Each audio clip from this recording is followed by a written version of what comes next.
If you are an independent podcaster, investigative journalist, documentary producer, or reporter looking for a story that deserves far more attention than it is receiving, I want you to look at what has happened in Albemarle County, Virginia.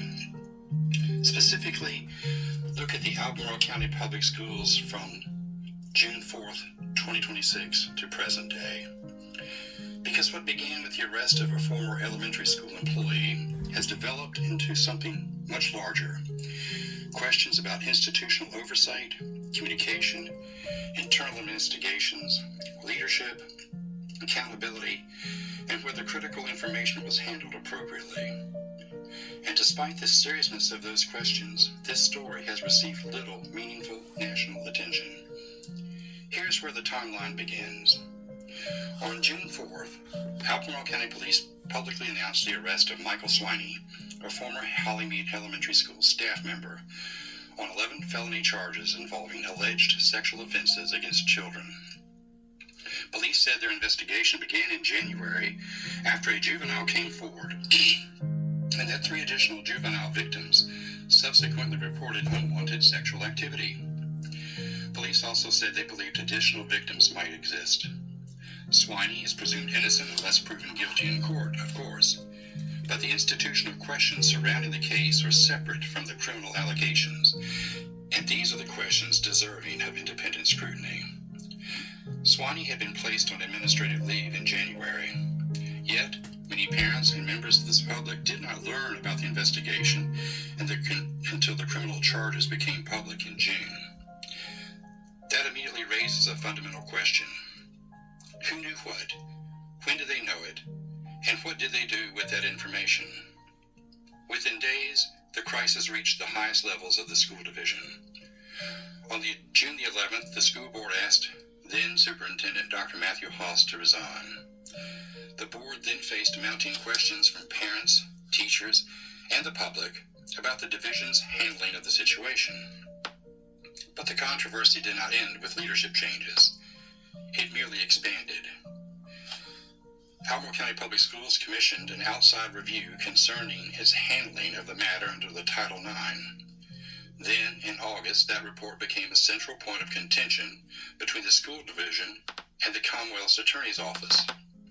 In court, Chief Deputy Commonwealth's Attorney W. Lofton Tufts said he questioned the trustworthiness of the school division's Title IX report concerning Swiney.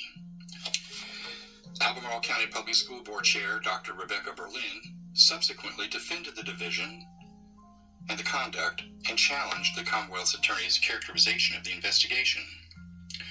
Commonwealth's Attorney Jim Hingley then responded forcefully, saying he stood with the Albemarle County Police investigation and did not give much credence to the outside report.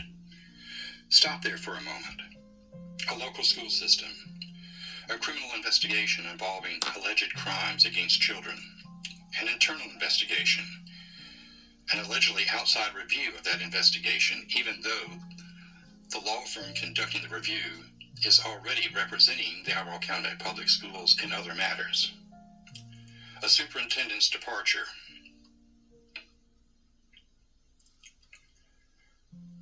A principal placed on leave. A school board under intense public scrutiny. And now the extraordinary public dispute between the school division and the Commonwealth's Attorney's Office over the credibility and handling of investigative findings.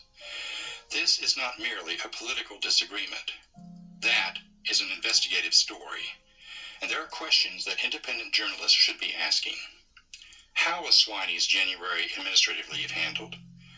What exactly did school administrators know?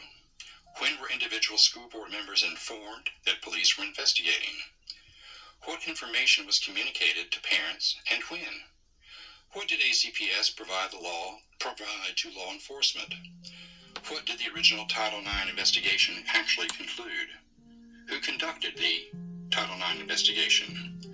What evidence was considered? Why did the Commonwealth's Attorney's Office subsequently question its reliability? And why are the school division and the prosecutor's office now publicly disagreeing about what happened? There's another important question. Was this simply a series of individual mistakes, or does the evidence reveal a systemic failure in policy, communication, supervision, or accountability? ACPS itself maintains a Title IX office responsible for complaints, investigations, and related processes. The school division has also moved toward new policies and procedures concerning student safety following the crisis. Those changes are important, but reforms adopted after a crisis do not answer what happened before it, and that is precisely why an independent investigation matters. Parents should not have to choose between believing the school system and believing law enforcement.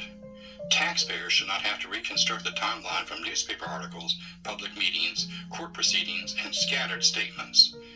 And journalists should not simply repeat competing press releases.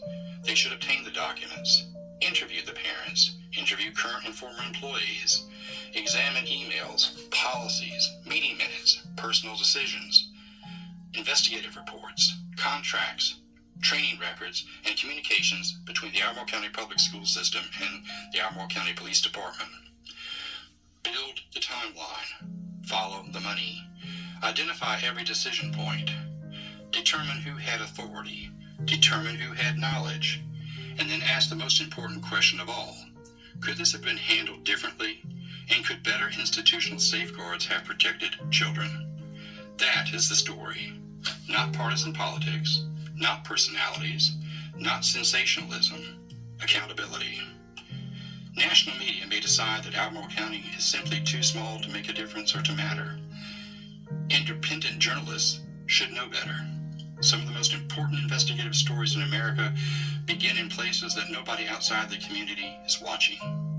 So, if you're a podcaster, an independent journalist, an investigative reporter, or a documentary filmmaker looking for a story that deserves a much deeper dive, I'm asking you, look at Albemarle County Public Schools. Start with June the 4th, 2026. Follow that evidence forward. And don't tell us what to think. Find out what happened. Because the children, the parents, the taxpayers, and the public deserve nothing less. Thank you.